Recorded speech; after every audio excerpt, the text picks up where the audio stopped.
Assalamualaikum. Waalaikumsalam warahmatullahi wabarakatuh. Anak-anak, gimana kabarnya hari ini? Baik. Baik ya, alhamdulillah kita bisa ketemu lagi bareng sama Pak Zahir. Kita di kelas 11 IPA, mata pembelajaran Pendidikan Pancasila dan Keluarga Negara. Oke, baik. Bapak izin duduk ya. Nah, sebelum kita mulai pembelajaran, Bapak minta diisi dulu dengan berdoa ya, untuk memantapkan diri sebagaimana kita orang yang beragama dan tidak hanya menggantungkan diri pada pengetahuan tapi juga menggantungkan diri pada Tuhan ya. Nah, religius. Silakan doa dipimpin oleh Dava. Sebelum kita belajar, alangkah baiknya kita baca doa terlebih dahulu. Baca doa dimulai. Bismillahirrahmanirrahim. Rabbi zidni ilman warzuqni fahman. Rabbi shrahli sadri wa yassirli amri wahlul 'uqdatam min lisani yafqahu qawli. Amin. Oke, terima kasih Dava sudah memandu teman-teman untuk sama-sama berdoa. Nah, sebelum mulai Pak Zahir mau absen dulu ya. Nah, ada Dava, Azelia, Gania, sakit. Oke, Gania, Herlan, materi yang terbaru. Sebelumnya kita membahas materi yang berkaitan tentang hukum ya. Nah, hari ini kita membahas materi tentang demokrasi. Nah, kaitannya materi hukum dengan demokrasi, kita sudah mengetahui bagaimana hukum itu dapat terjadi. Nah, hari ini kita akan mengetahui bagaimana sebuah produk hukum itu dijadikan ya atau terbentuk karena demokrasi atau karena suara-suara kita yang akhirnya menjadi sebuah produk hukum. Sampai sana mengerti? Mengerti ya? Semalam saya diundang sama warga-warga yang lain itu ke rumah RT untuk bermusyawarah terkait kegiatan tanggal 28. Kegiatan apa kira-kira tanggal 28? Oktober. Apa? Sumpah Pemuda. Betul ya. Tio betul. Tepuk buat Tio dong.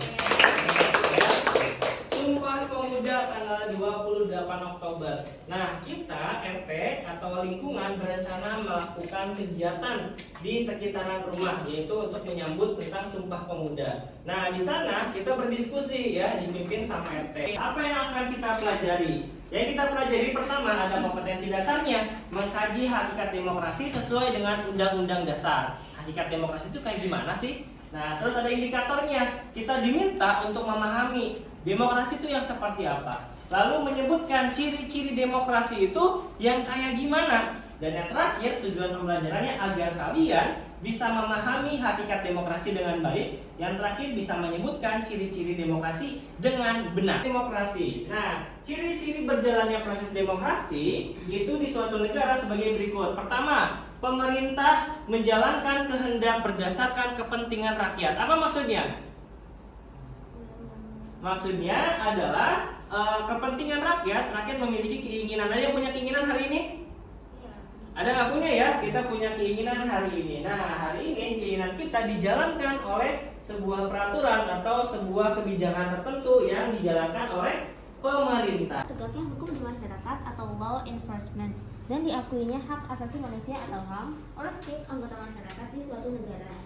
Oke, jadi ada dua ya tadi ya ciri utamanya. Pertama, diakuinya hak oleh pemerintah, hak asasi manusia. Yang kedua, adanya hukum di masyarakat yang muncul atau terlindungi. Bisa ya? Oke, kita akan kumpul berkelompok. Silakan kelompoknya saya bagi menjadi 4 saja ya. Jadi 4 kelompok. Ini kelompok 1, kelompok 2, kelompok 3, dan kelompok 4. Jadi nah, saya juga bagikan LKPD untuk kelompok 3 ya. Nah, ini LKPD untuk kelompok 3. Ini yang kelompok 1. Nah, yang terakhir LKPD untuk kelompok 2. Nah, teman-teman, sebelum sebelum mencari bagaimana cara mengerjakannya, nah kalian boleh tonton dulu video yang di sini ya. video di sini, tonton dulu. Nanti ada petunjuk kerjanya. Di sini ada kasus ya, silakan nanti dibaca, didiskusikan bersama kelompok. Nanti ada 3 pertanyaan ya, 3 soal tentang materi yang kita bahas. Saya salah satu orang yang beruntung udah punya privilege untuk bisa segera dibebaskan. Tapi di dalam saya lihat banyak sekali mahasiswa yang diproses tanpa pendampingan dan diproses dengan cara-cara yang tidak etis. Dan mereka membutuhkan pertolongan lebih dari saya. Soal yang pertama bisa dilihat, analisislah penerapan pelaksanaan demokrasi Indonesia pada kasus tersebut ya. Jadi di kasus tersebut itu seperti apa? Ya, apakah ada yang hilang nggak dari 11 ciri demokrasi yang tadi ya? Dituliskan pelaksanaannya seperti apa? Apakah bagus? Ya, apakah bagus? Apakah ada yang keliru? Nah, nanti tuliskan ya dan juga dijelaskan. Lalu yang kedua, sebutkan indikator demokrasi apa saja yang hilang ya. Jadi apa yang hilang? Misalkan yang hilang kebebasan berpendapatnya karena sesuai poster ya, di penjara atau sebagainya. Nah, terus juga demokrasi seperti apa yang ideal menurut kelompok kalian ya. Jadi tuliskan seperti apa sih demokrasi yang ideal menurut kalian. Bisa dipahami? Oke, silakan dikerjakan berkelompok ya. Sudah ada detailnya di sana.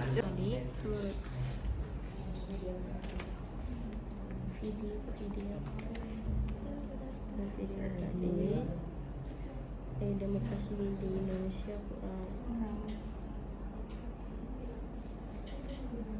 itu nggak kayak karena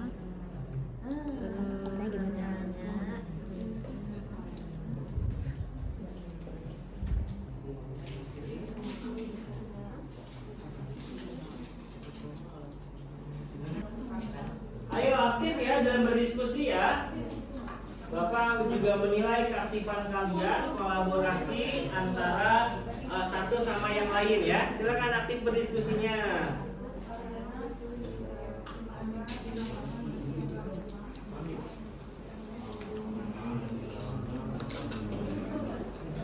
Nah, ya saling memberikan ide dan juga gagasan ya. Saling memberikan ide dan juga gagasan.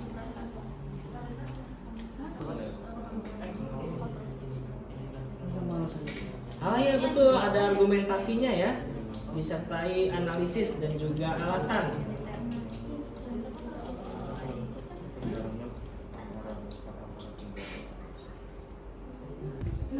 Menyebar kebencian di medsos berarti itu kan masuk media bebas ya Pak?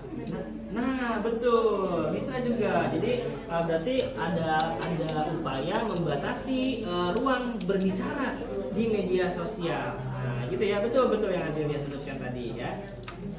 Silakan. Nah dari 11 prinsip demokrasi yang ini, kira-kira apa yang nanti yang hilang ya untuk menjawab pertanyaan nomor 2 ya. Oke. Gimana? Silakan bekerja sama ya, berdiskusi. Betul. Nah, dicoba dimasukin itu ya. Nah, nanti dipresentasikan ya.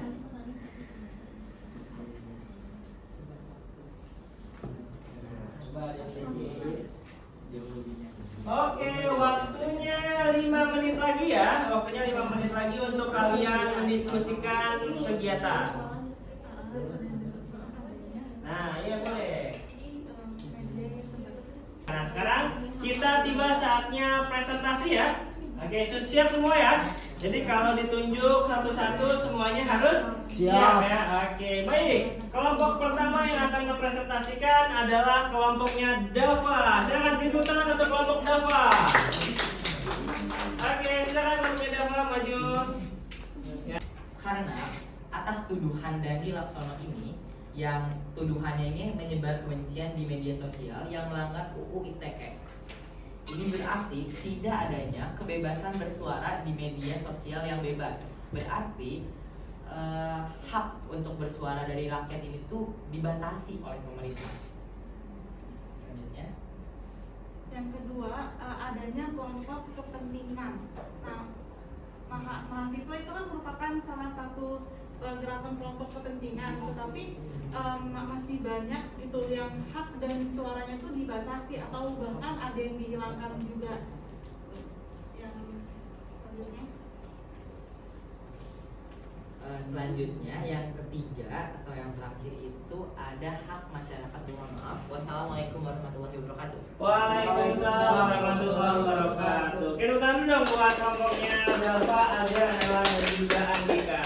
Keren ya? Wah, tadi sudah menganalisis 3 pertanyaan yang sudah diberikan dalam LKPD. Nah, selanjutnya silakan kita buka sesi tanya jawab ya. Siap ya? Oke, banyak banget nih, siap-siap. Yuk, boleh hitungan 3 ya. Jadi hitungan 1, 2, 3 angkat tangan ya. Yuk, 1, 2, 3. Oke, boleh silakan. Lutfita, yuk. Ya, silakan. Perkenalkan, saya Lutfia dari kelompok 3. Ya. Jadi saya mau bertanya, jadi kan banyak mahasiswa yang unjuk rasa ya kan.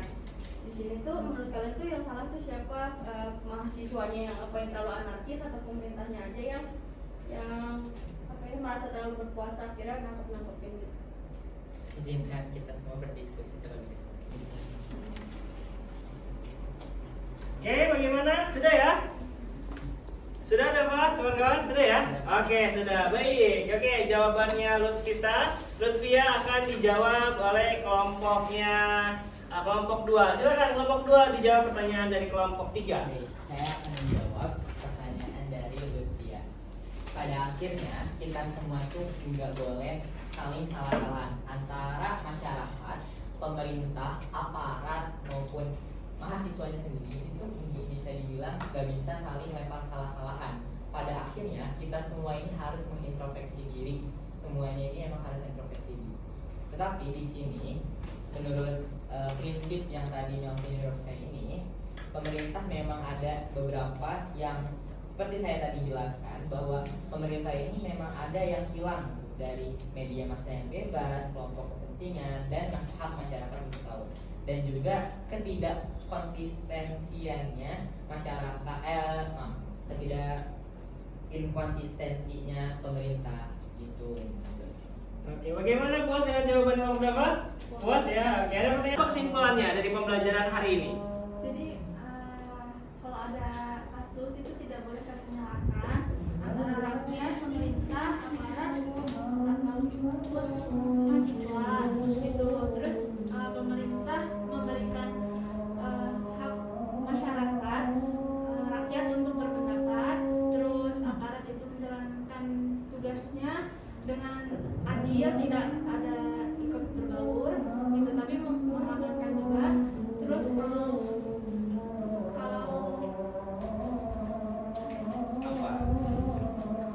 kalau rakyat itu memiliki hak jadi bersuara gitu. Oke, itu ya teman-teman buat Rizka. Oke, itu jadi yang sudah tadi sampaikan tadi sudah sejalan ya dengan hasil diskusi kita. Ternyata memang nggak boleh kita salah-salahan ya. Ya mau pemerintah, mau masyarakat, mau aparat ya, mahasiswa semuanya harus saling introspeksi diri. Apa tadi kata Dava dan juga kata Trisna ya. Semuanya harus saling mengkoreksi diri kalau untuk membangun sebuah negara yang baik, yang bagus dan demokrasi harus mengandung dan juga menyusun dan juga mendukung 11 prinsip demokrasi menurut Melvin Yurovsky. Betul ya? Nah, itu dari kesimpulannya. Nah, manfaat apa sih yang kira-kira didapat setelah pembelajaran ini? Ayo, manfaat apa? 1, manfaatnya apa? Tidak saling menyalahkan. Apalagi manfaatnya setelah belajar demokrasi? Tahu prinsip demokrasi. Terus apa lagi? Kekuasaan berada di tangan rakyat. Jadi kita nggak bisa gampang ya, wah nggak boleh ngapa-ngapain ya rakyat. Padahal kekuasaan ada di tangan rakyat. Oke, alhamdulillah kalau semuanya sudah mengetahui manfaat dari pembelajaran tentang demokrasi. Selanjutnya, sebelum kita ikuti pembelajaran dengan energi. Nah, sebelum kita tutup, Pak Zahir minta untuk berdoa dulu ya. Kita tutup dengan doa. Sudah diawali sama doa, ditutup juga sama doa. Silakan dipimpin doanya oleh Dava. Silakan Dava. Kita sudah sampai di akhir pembelajaran, kita tutup dengan berhamdalah dan doa. Alhamdulillahirabbil alamin. Subhanaka Allahumma wa bihamdika asyhadu an la ilaha illa anta astaghfiruka wa atubu ilaik. Oke, terima kasih teman-teman sudah menyimak pembelajaran Pak Zahir. Pak Zahir pamit. Assalamualaikum warahmatullahi wabarakatuh. Waalaikumsalam warahmatullahi wabarakatuh. Oke.